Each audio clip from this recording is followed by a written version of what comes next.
आमिना के लाल, हजरत आयशा के सरदार, सैयदा फातिमा ज़हरा के बाबा, मेरे हबीब करीम सैयद आलम सल्लल्लाहु अलैहि वसल्लम से हजरत फातिमा ने कहा, या रसूल अल्लाह, जो बीबी अल्लाह के करीब होना चाहे, जो रब का कुर्ब पाना चाहे, जो अल्लाह की वलिया बनना चाहे, मुझे कोई नुस्खा बता दे, मैं औरतों को बताऊं।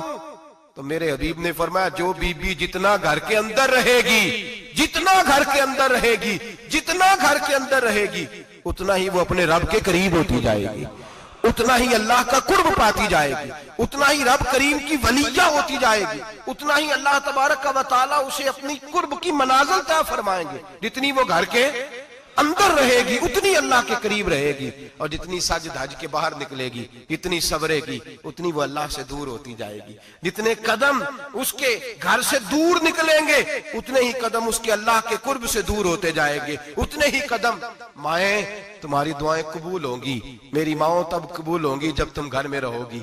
बेटियों, रब करीम का कुर्ब उस वक्त नसीब होगा जब तुम घर के अंदर रहोगी। तुम भाई के लिए मांगोगी तो अल्लाह तुम्हें देगा, बेटे के लिए मांगोगी तो अल्लाह तुम्हें देगा, शोहर के लिए मांगोगी तो अल्लाह तुम्हें देगा। अगर चाहती हो कारोबार बढ़े, अगर चाहती हो रिस्क में बरकत हो, अगर चाहती हो तुम्हारे घरों में अमन हो, सुकून हो, जो तुम मांगो अर्श का मालिक तुम्हें अता करे। तो फिर मेरे रसूल ने नुस्खा बतलाया है, फिर मेरे करीम ने बतलाया, घरों में बैठी रहना, जितनी घरों के अंदर रहोगी उतना ही अल्लाह ज्यादा दर्जा अता फरमाएगा, तुम्हारी दुआएं कबूल करेगा, तुम्हारी इल्तिजाएं अल्लाह मानेगा। मेरे भाइयों, मेरे अजीजों, औरत के साथ जो जुल्म इस मुआशरे में हो रहा है, बेपर्दगी का तूफान है, तूफान है बेपर्दगी का। एक बुजुर्ग थे दरवेश से, सादे से, वो आई साहब के पास अक्सर आया करते थे, तो थे बड़े सादे और थे बड़े नेक, पढ़े हुए नहीं थे, जाग रहे हैं आप हजरात, नेक बड़े थे। तो एक दिन ना पर्दे पे बहस हो रही थी, बैठे थे कुछ लोग, तो बात कर रहे थे, कह रहे थे कि जनाब औरत को निकाब पहनना चाहिए, बुरका ओढ़ना चाहिए, कुछ कह रहे थे टोपी वाला बुरका अच्छा है, कुछ कह रहे थे फलां ज्यादा अच्छा है। बातें हो रही थी, कोई आयत पढ़ रहा था, कोई हदीस पढ़ रहा था, उलमा बाबा जी सादे से बीच में बैठे थे। मैंने उनकी तरफ तवज्जो की, मैंने कहा बुजुर्गो आप भी तो कोई जवाब देना। कहने लगे मौलवी साहब मुझे हदीसें नहीं आती। कहने लगे मुझे आयतें और हदीसें मुझे नहीं आती, आयतें और हदीसें, पर पर्दा बड़ा जरूरी है, ये मेरी अकल में बात आ गई है। तो मैंने कहा वो किस तरह? कहने लगा ये तो छोटे से बच्चे की भी अकल में आ जाती है। मैंने कहा साहब हमें भी समझा दें, चले हमें को बात मिल जाए, आप चले, अगर आपने इल्म नहीं पढ़ा तो उम्र तो आपकी ज्यादा है ना, आपने बुजुर्गों से बातें सुनी है।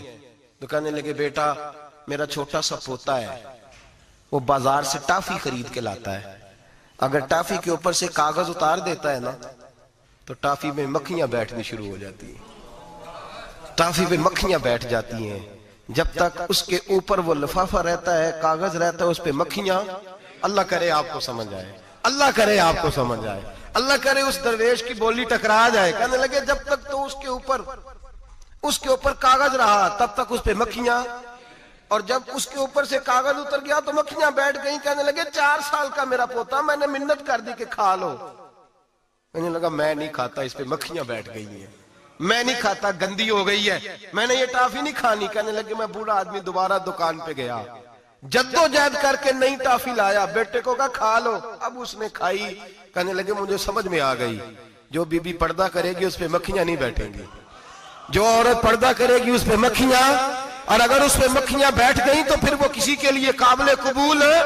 और अगर पर्दे में छुपी रही, अगर पर्दे में छुपी रही, और भाई कीमती चीजों को गुलाब चढ़ते हैं, किसी ने कभी केमिस्ट्री गुलाब पे नहीं छुपाई, फिजिक्स नहीं छुपाई, कभी किसी शायर अदीब ने अपना लिखा हुआ शायरी का कलाम नहीं छुपाया।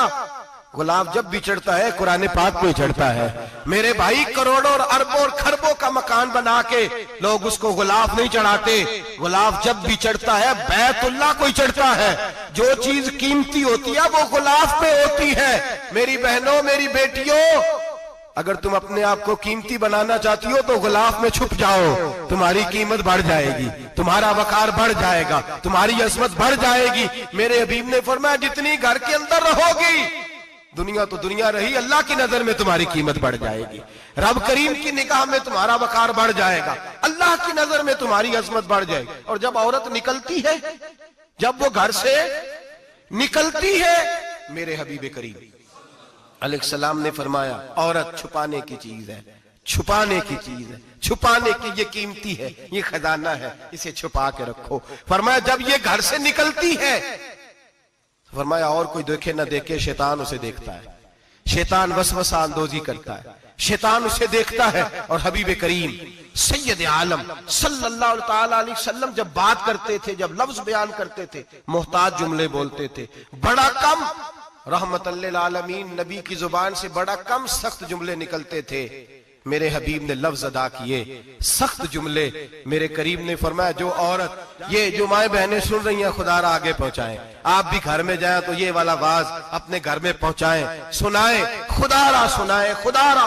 रोज एक कयामत छूटती है और मेरे भाई लाखों इज्जतदार लोग अपने तकिए पे मुंह रख रख के रोते हैं, इसलिए कि वो बच्ची जिसके बारे में कहते थे हमें एतबार है, एतबार का लफ्ज बोल के बाप जो जुल्म करता है अपनी बेटी पे, भाई एतबार का लफ्ज बोल के जुल्म करता है बहन पे, एतबार का जुमला बोल के